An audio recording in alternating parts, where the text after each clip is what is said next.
Julie Girling believes Theresa May has a plan but is hoping it doesn't work, as she advocates a people's vote.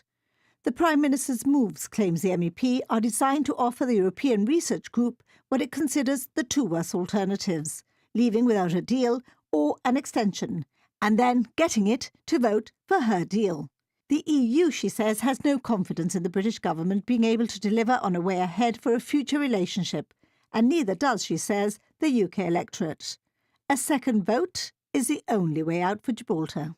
I'm very pleased about that because I've been supporting a second referendum for a long time now, so I'm pleased that they're coming in that direction. It's taken them an awfully long time, and they're not really specific about the details of what they're backing, but hey, any move in that direction is good for me. So I think what that signals is that they've given up on the idea of a general election.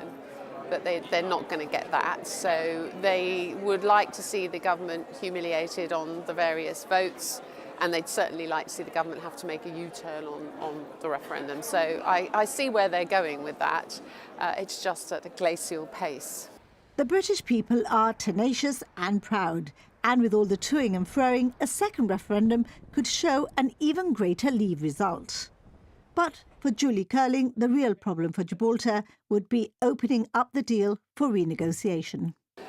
I think it's the only way out for Gibraltar, and I always have. I mean, Gibraltar voted over 90%, as you know, to stay in the European Union. And whilst I think everybody at the beginning thought, well, we have to honour the referendum and we have to move, it's just not working, is it? Nothing gets a majority. Nobody knows which direction to go in. Meanwhile, one thing is obvious, and this affects Gibraltar hugely, is that if you try and open up Theresa May's deal, you start to get very anti-Gibraltar sentiments coming in from the Spanish. And we need to avoid that at all costs.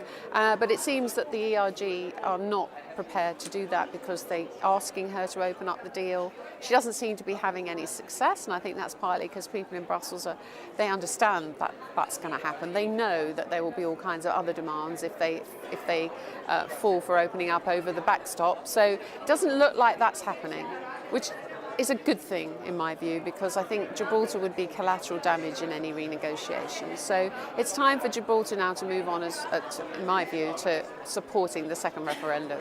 And why would there be a second vote? Ms Girling points out it would give people a chance to vote on a deal they didn't know the details of when they voted the first time round. But she also feels there are many in Commons who would now want to abdicate the decision to someone else. The longer it takes them, she says, the more stupid they look.